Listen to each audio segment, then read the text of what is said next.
মাহমুদুল্লাহর এত বড় ছক্কা দেখে হতাশ অবাক হয়ে চেয়ে রইলেন সিকান্দার রাজা।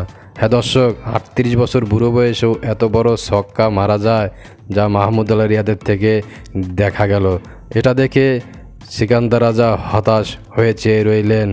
হ্যাঁ দর্শক, এই দিনে মাহমুদুল্লাহ রিয়াদ এবং তাওহিদের সঙ্গী হয়ে দলকে জিতিয়ে মাঠ ছাড়েন। তারা ৩, ৪ ও ২ ছক্কায় ২৫ বলে ৩৭ রান করে অপরাজিত থাকেন হৃদয়, এবং ২, ৪ ও ১ ছক্কায় ১৬ বলে ২৬ রান করে অপরাজিত থাকেন রিয়াদ। এই দিনে লিটন দাসও ব্যর্থ হলেন। ২৫ বলে ২৩ রান করে তিনি আউট হন।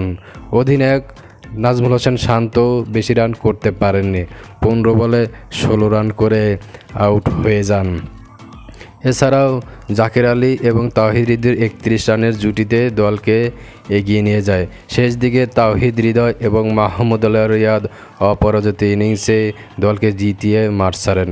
প্রিয় দর্শক, মাহমুদুল্লাহর খেলা কার কাছে কেমন লেগেছে কমেন্ট করবেন।